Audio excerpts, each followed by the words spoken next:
अस्सलाम वालेकुम नाज़रीन, उम्मीद है कि आप सब लोग बिल्कुल खैरियत से होंगे। मेरा नाम है नबील मुख्तार, आप देख रहे हैं मेरे यूट्यूब चैनल। तो आज की वीडियो में मैं आपको दोबारा एक नया स्कैम बताने जा रहा हूँ। अब तो मेरी फैमिली वालों ने मुझे बोलना शुरू कर दिया है कि तुम लोगों को स्कैम के बारे में बताते हो, लेकिन तुम्हारे खुद के साथ अब स्कैम होने लगे हैं। एनीवेज, लेकिन स्कैम होता ही इतना इंटेलिजेंट है कि उसमें कोई भी इंटेलिजेंट से भी इंटेलिजेंट, स्मार्ट से स्मार्ट बंदा भी फंस सकता है, क्योंकि स्कैमर जो हैं वो भी टाइम के साथ साथ उतने ही स्मार्ट हो जाते हैं। तो लिहाजा फिर एक और जो स्कैम है ये बहुत ही ख़तरनाक है। ना तो ये पाकिस्तान के अंदर हो रहा है, ना ही पाकिस्तानी इसको कर रहे हैं।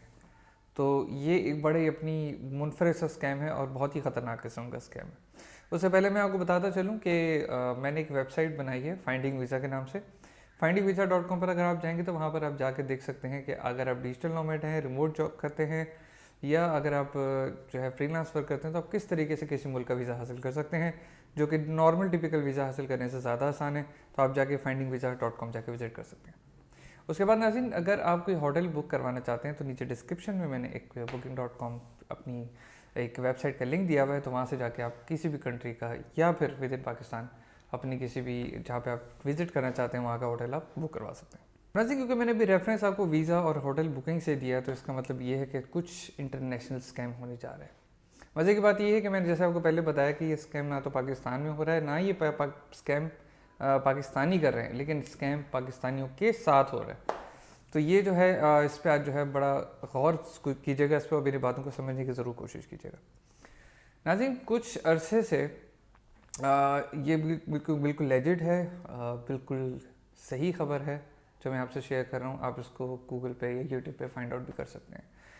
नाज़रीन, अगर आप यहाँ से कहीं भी बैरून मुल्क ट्रैवल करते हैं तो आप अपनी ट्रैवल इंश्योरेंस करवाते हैं, अपनी चेन संभालते हैं, अपने होटल बुक करवाते हैं, अपनी कैब बुक करवाते हैं, और फिर उसी के बेस पे आपको कंट्री का वीज़ा दिया जाता है।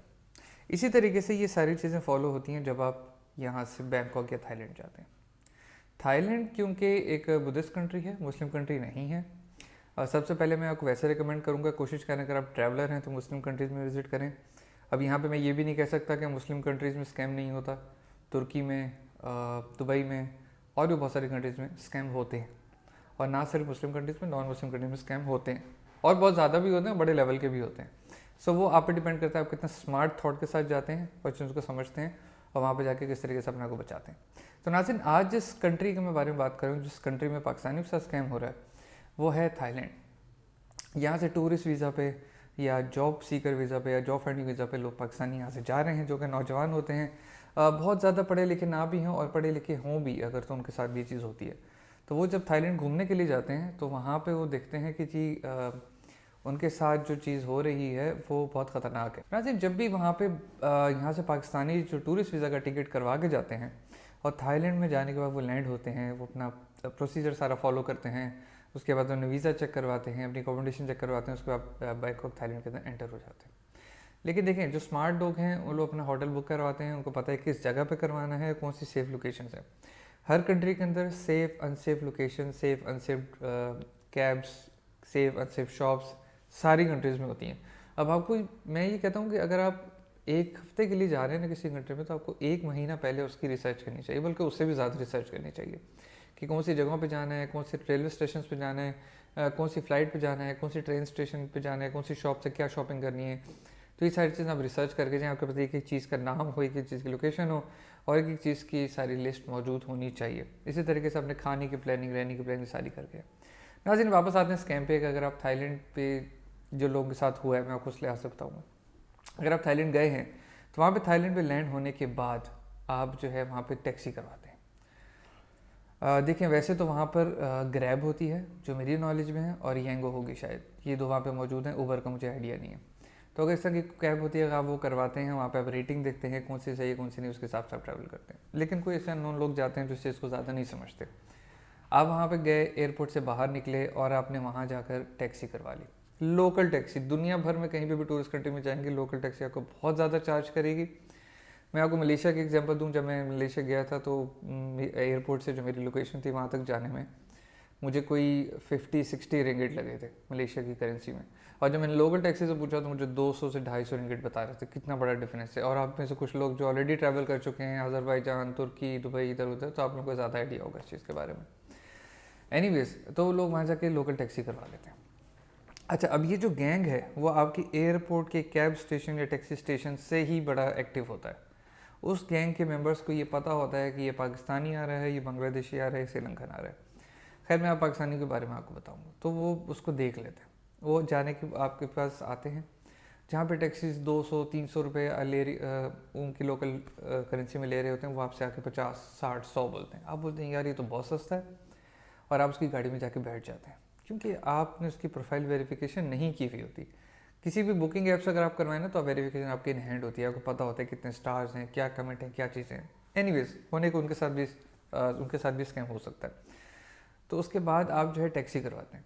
टैक्सी करवाने के बाद वो आपको वहाँ पे कुछ ऐसी जगह पे मुंतकिल कर देते हैं जो कि एक अननोन लोकेशन होती है।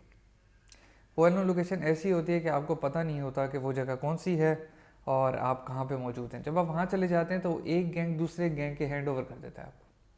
जब वो दूसरे गैंग के हैंड ओवर करता है तो जो दूसरा गैंग है वो आपको बॉर्डर क्रॉस करवा के दूसरी कंट्री में भेज देते हैं। अब यहाँ पे जानने की ये ज़रूरत है कि कौन से कंट्री में आपको थाईलैंड से धकेल दिया जाता है गैंग के थ्रू।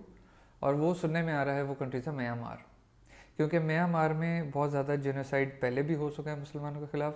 तो अब जो गैंग जो हैं वहाँ के बड़े एक्टिवली, जो बुद्धिस्ट हैं या किसी भी रिलीजन से ताल्लुक़ रखने वाले लोग हैं, वो अभी भी इस चीज़ के लिए एक्टिव है।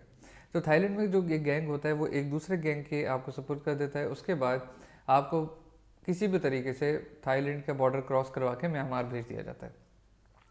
अब जब म्यांमार चले जाते हैं तो वहाँ पे एक और गैंग वो आपको अपनी तहवील में ले लेता है, और फिर वो आपसे अगवा बराए तावान की अपील करते हैं। अब आपका फ़ोन नंबर ले लेते हैं, यानी ज़ाहिर है आपके पास कोई कांटेक्ट होगा, घर पे व्हाट्सएप होगा, फेसबुक मैसेंजर कुछ भी होगा, तो उसमें वो आपके घर वालों से जो है रब्ता करते हैं। आपके घर वालों से फिर रब्ता करने के बाद जो है वो फिर उनको बोलते हैं कि हमें कुछ पैसे चाहिए। अच्छा, पैसे अब यहाँ पे क्योंकि ये इंटरनेशनल अगवा बराए तावान है, तो ये 50,000, 1 लाख, 2 लाख, 5 लाख, 10 लाख या 1 करोड़ की बात नहीं है। ये डॉलर से शुरू होते हैं। $50,000 कम से कम होता है, जो कि 1 लाख, 2 लाख, 5 लाख, डिपेंड करता है कि उस गैंग्स की क्या प्रोफाइल है या आपकी अपनी क्या प्रोफाइल है, आप कितने बड़े हैं, क्या शो करते हैं। वो आपसे जब तफ्तीश करेंगे तो आपके पास से क्या क्या ऐसा निकलेगा जो समझेंगे यार ये तो बहुत अमीर इंसान है। तो स्टार्टिंग फ्रॉम $50,000 वो आप रहतावान आपकी फैमिली से जो है वो डिमांड करते हैं। फिर ज़ाहिर है $50,000 अगर आप कैलकुलेट करें आज की डेट में तो कितने बनते हैं, आई बिलीव 80-90 लाख के करीब बनता होगा शायद, या ज़्यादा या कम, आप खुद कैलकुलेट कर लें। वो आपसे मांगे जाते हैं।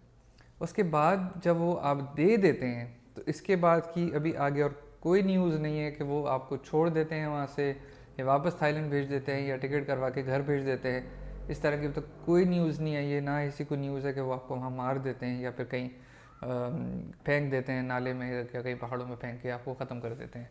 इस तरह की अभी तक कोई न्यूज़ मौसूल नहीं हुई है, लेकिन यहाँ तक ये न्यूज़ कंफर्म है कि इस तरीके से वहाँ पे पाकिस्तानी लोग अगवा हुए हैं और उनके घर वालों ने वहाँ पाकिस्तानी बेसी में कांटेक्ट किया है, म्यांमार में भी और थाईलैंड में भी, लेकिन उनकी कोई सुनवाई नहीं हुई है। गवर्नमेंट ऑफ पाकिस्तान ने इसकी कोई जिम्मेदारी अभी तक नहीं ली है, ना इसके बारे में कोई इन लोगों ने इंटरनेशनल लेवल पे कोई आवाज़ उठाई है या फिर कोई कंट्री से डिमांड की है कि हमारे साथ इस तरीके से हो रहा है।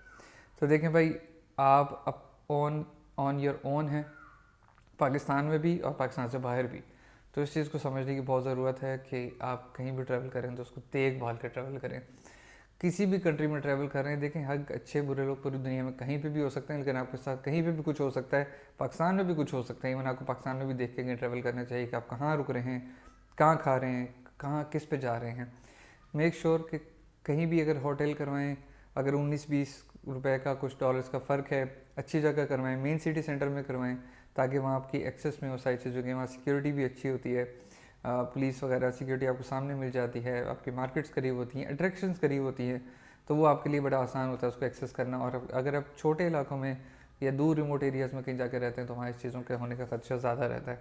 लेकिन क्योंकि ये एयरपोर्ट से ही गैंग बड़ा एक्टिव है तो आपको बहुत ज़्यादा ख्याल करने की ज़रूरत है।